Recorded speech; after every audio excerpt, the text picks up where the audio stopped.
If you're tired of the standard business and marketing fundamentals, frameworks, and funnels, you need a little mischief. Get ready to turn up the volume on the CEO Mischief Maker podcast, where you access conversations with seasoned business owners who have smashed through mindset barriers, innovated the standard boring business and marketing playbooks, and executed future-paced strategies with bleeding-edge tools and tactics to micro-fail their way into massive success and growth.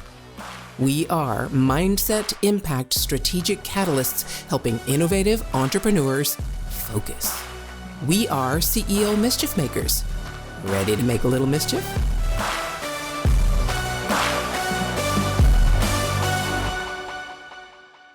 Welcome to Friday. Love Fridays. We get to talk about strategy and tactics. Welcome back to the conversation. If you don't know me, I'm MKJ, just in case this is the very first episode you're listening to and you just heard me not hit that note. MKJ here, and my guest, Melanie Asher. She and I have had an incredible conversation. Melanie, here we go. We're winding it up. How you doing? I am doing awesome and absolutely love Friday. It's going to be amazing. All right, so if you haven't listened to the Mindset and the Impact and Innovation episodes, please do that. It will all make sense once you hear this episode as well, because it always does. This process is here for a reason. We end in this place because we start at 30,000 feet.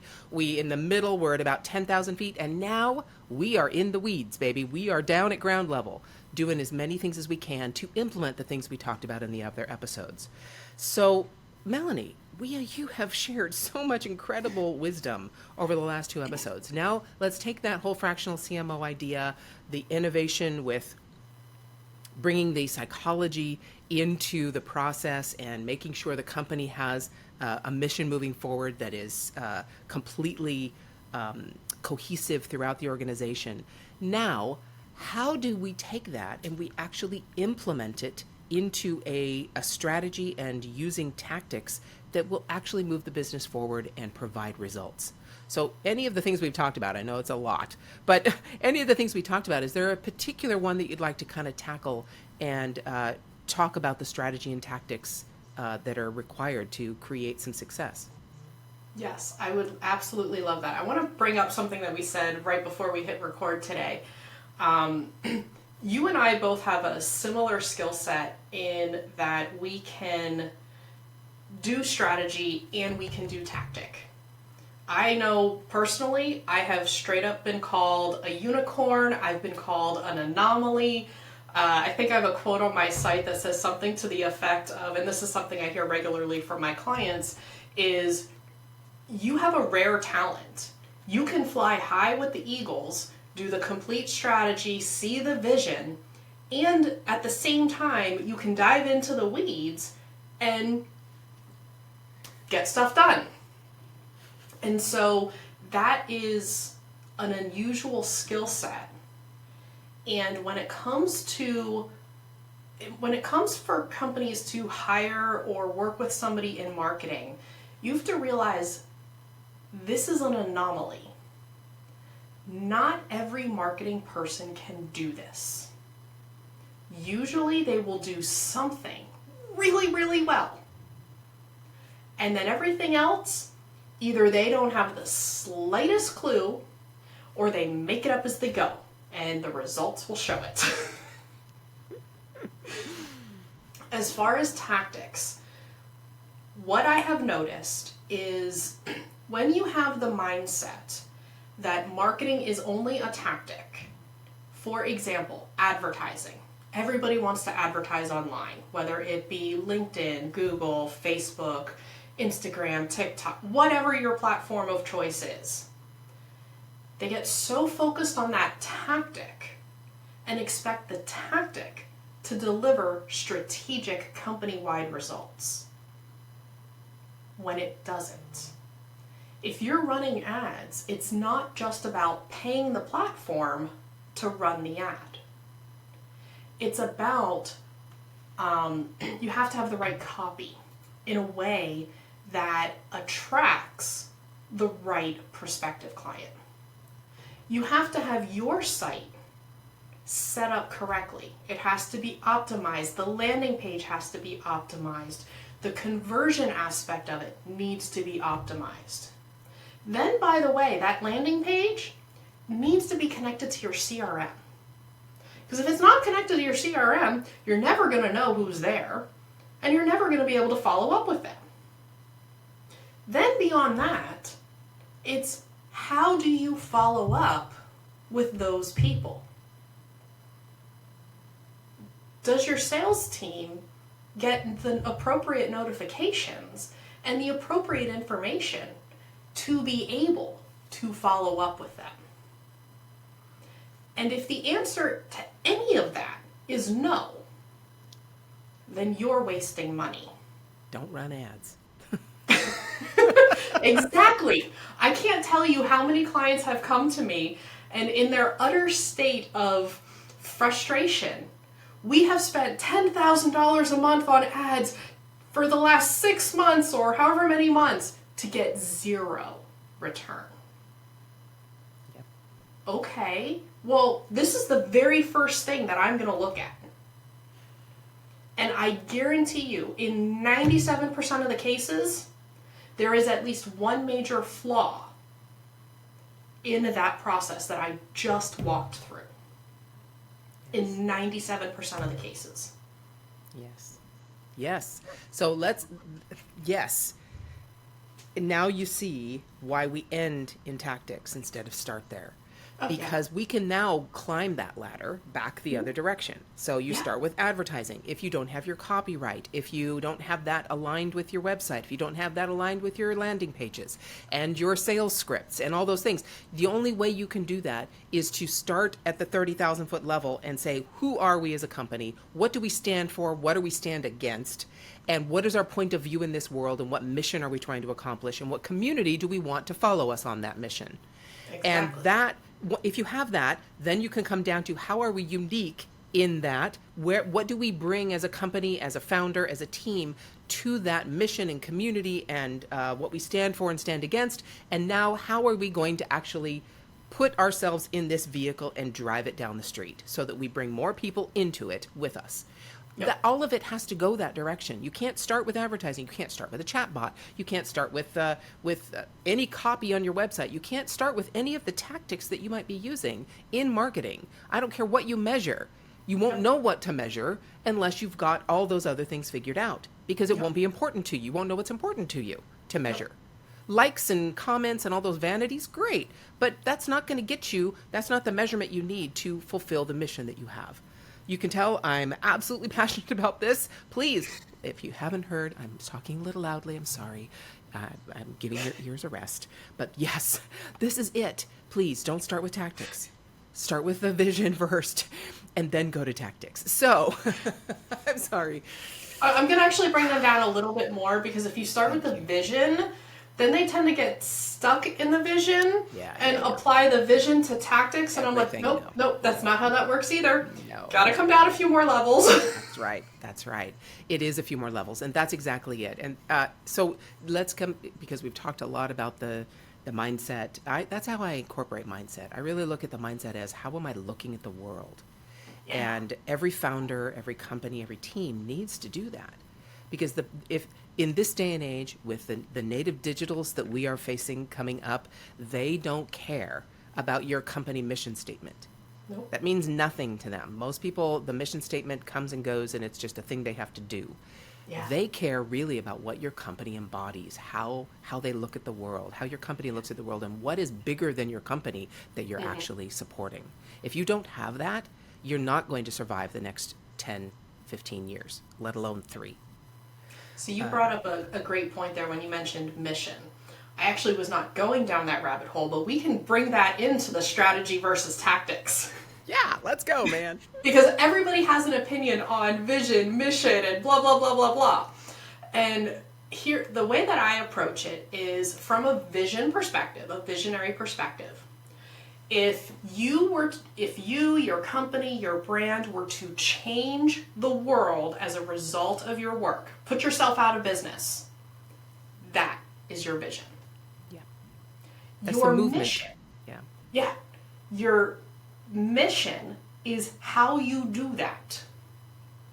That's all it is it's the tactic of how you do that. If you are debating between A and B, you should be able to read your mission statement and then easily say, oh, we need to proceed with A. When it comes to core values or purpose values or whatever terminology you want to use, I really don't care what those words are. I care how they're defined. Keep them at 3 to 5, and they should be short, punchy definitions. Because if your team cannot remember them, they cannot repeat them. If they cannot repeat them, they will not live them. And your customers won't know them. Exactly. And, and if it's not lived, it does not become a part of your brand. It just becomes words on the wall, and they get forgotten. Or, words on the screen in these days. But same concept applies, especially for companies that print them out and hang them up and all that other fun stuff. When I do my presentations, I have an activity that I put the audience through, and I call it the grocery store exercise.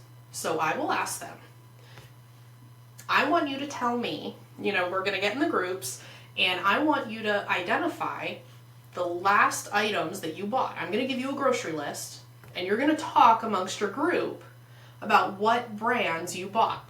And I always put the most generic things. So what milk did you buy? What bread did you buy? What toilet paper did you buy? What eggs did you buy? Brands that don't normally stick in our heads. Right. Now, while there is a direct regional aspect as to who remembers these things, Pacific Northwest almost always knows. I'm sure. But most other areas of the country don't. I was at a presentation the one day, and it had stadium seating, so that's super steep seating. And there was a guy in the back, and we're going around and talking about, what they learned from this exercise. And he stands up and he goes, I can't remember their name! It's the damn bear! The whole audience just lost it. I lost it, and I had to tell them exactly what you did. I said, I think you mean Charmin. Yeah. But right. I tell them, I don't care if you remember the brand. I want you to tell me everything you know about that brand. And when I do bread as part of the grocery store exercise, here in the Pacific Northwest, you regularly hear Dave's. And it's like, okay, what do you know about these brands? Right. Unless you're in the Pacific Northwest. Yes. Most people say, we don't know anything. We know Charmin's Bear. We know Blue. We know whatever's cheapest. We know Costco. That's what they know. Right. But when it comes to larger purchases, when it comes to B2B sales, when it comes to forming a relationship with a nonprofit, it's a relationship. Yes. That means I want to know about you, about your company, and about how you are giving back. I'm going to do the research to verify and validate that you are who you say you are. Otherwise, I may consider going to a competitor. Now, the caveat to this, because you're going to get me going down a rabbit hole here. People do not buy based on social justice initiatives. There is a common phrase out there and a common belief that people like to say, they don't care about what you do, they care about why you do it. If that were true, you would go to any search engine of your choice and you would type in, I want a company that gives back to the Native community and does this and does that. Search engines don't work that way. We don't work that way. If I need help with something, I'm coming to you, MKJ, and I'm saying, I need help with X, Y, and Z. Right. And then I'm going to go research those companies. and I'm going to search for my needs. So where the why comes into place, remember I said on Wednesday that there has to be a level of rapport and a level of trust between us. When you have solved my problem, then I get curious about you. And that's when the why comes into play. When you lead with why, people will pat you on the back and say, oh, that's so nice and so sweet, and yay for you. It doesn't guarantee sales.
Okay, hold on. If your mindset was shifted, you were inspired to innovate, and you were spurred into action, don't just move on with your day. Focus, my friend, and take a few minutes to visit ceomischiefmaker.com to learn more about the value that was shared with you today. Please act now and create some CEO mischief of your own.